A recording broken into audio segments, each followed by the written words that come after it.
Hello, hello. Welcome. My name is Eva, aka Golden Muse, and welcome to my channel. Today, this is another episode of Throwback Thursday where I share art from 2 years ago that I haven't uploaded and am deciding to do so now. This is of my original character, Dottie. There isn't really a strong story to her, really. She's just kind of a fun character that I like drawing every now and then.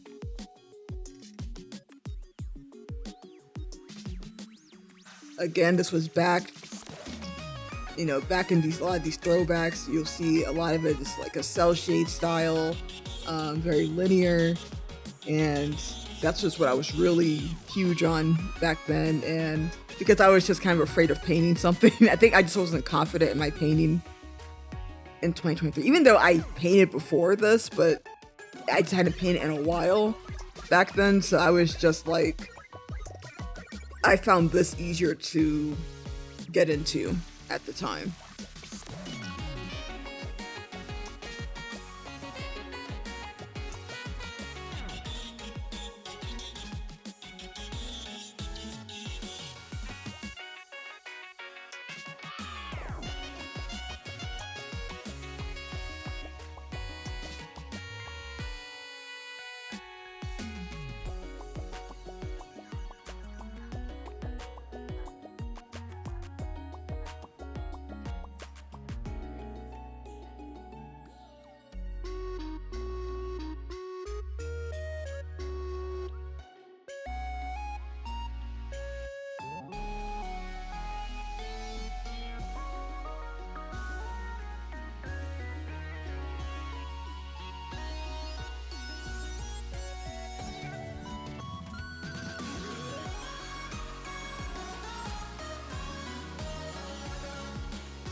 So here again, you can see I'm very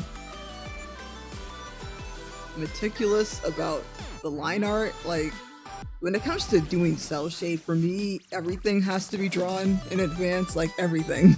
I wish I was one of those artists that can kind of like paint things later on or paint things over top. I've never really been able to master that, or really, I haven't practiced that enough. I think that's a better way to put it. But yeah, so I would just kind of draw everything out. And I think the problem now that I see is like I'm just limited to whatever I had in the line art, which isn't always helpful because I would assume the line art is accurate, which a lot of times it isn't. You know. So it definitely helps to be more flexible. I think painting these portraits that I'm doing now and just painting in general has helped me understand that. So I think whenever I do go back to this style, the cel shade, I might apply a few of those tricks here, because even with cel shade, like color and rendering still matters, and that includes like the temperature of the face and just, you know, where the saturation goes in certain areas like the body or the clothes or the hair or wherever. Like all of those rules still apply to any art piece, quite frankly. And like I think it would make the piece, or even like the cel shade or any kind of flat color art, work stronger if you just keep those foundations in mind. I think for me, because portraits are like some of the hardest things to paint, I think, because there's so much that goes into a person's face. And I think for me, a lot of those rules are kind of teaching me a lot more about how to handle like color values, and just how to handle skin and how to handle like rendering skin. Like I definitely think a lot of that can easily be applied here. Depending on how you approach it. I mean, in this piece, like during that time, I really wasn't thinking too much about it. I was just kind of, here like a flat colors, and then I'd just probably like do maybe like a dark purple like shadow, and then like I really wasn't doing that much thought to like the hue of the skin before I applied the kind of like rendering like the shadows and the lights and all of that. But I do think doing that can definitely enhance the picture.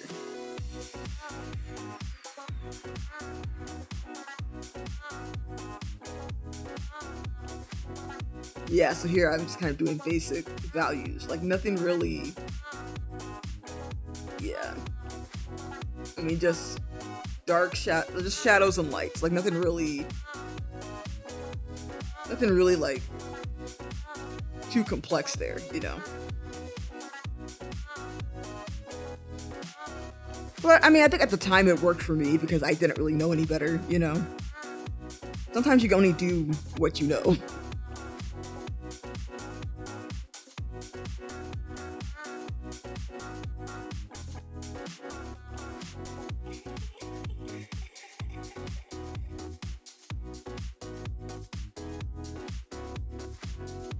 But the more I look at a lot of these like older pieces, the more I'm like, you know, how would they look like if I did a portrait of them?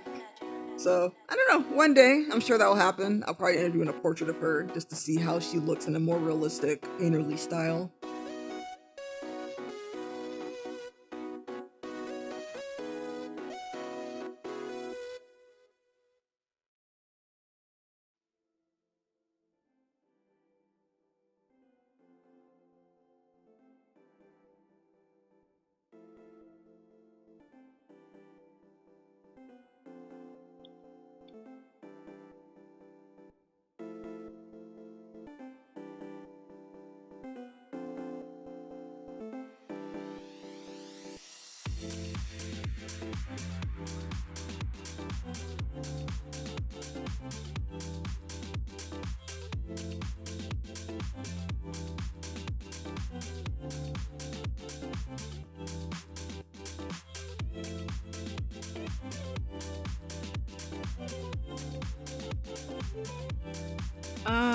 I don't think I used a reference for this, which maybe I should have.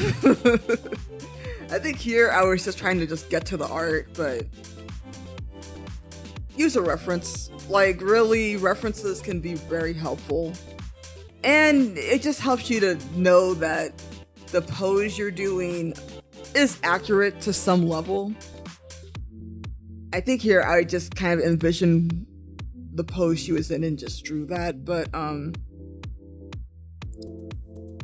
you know, I mean, there could be imperfections if you're not like well practiced in understanding, I mean, whether it's anatomy or whether it's just how certain poses actually work.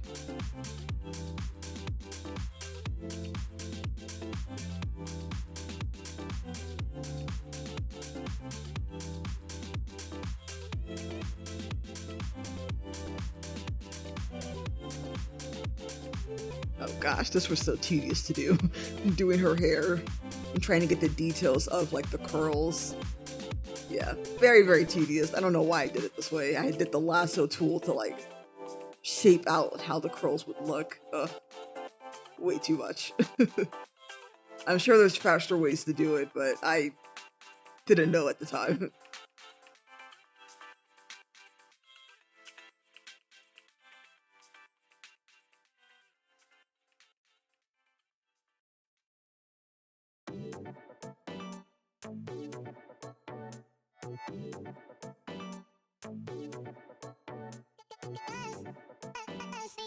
But again, I think this is part of what I was saying by I was like married to the line art. I think I was doing that to kind of match the line art.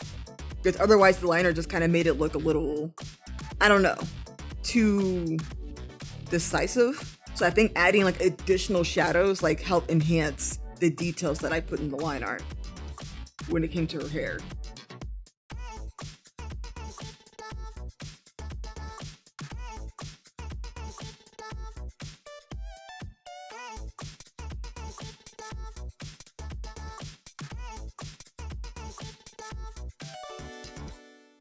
But yeah, I mean, I think there's not much more to say on this one. It's pretty straightforward, just a nice little cel shade. Yeah, I mean, it came out alright. I was pretty pleased with it at the time. I mean, I think it still looks okay, but you can be the judge of that.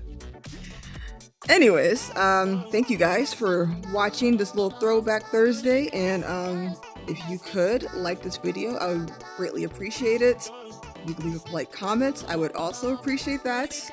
And if you enjoy these videos a lot, feel free to subscribe to the channel. That would really help me out and help me push out more of these videos. Alright guys, well, take care and enjoy your day, and I'll leave you to the rest of this video. Peace.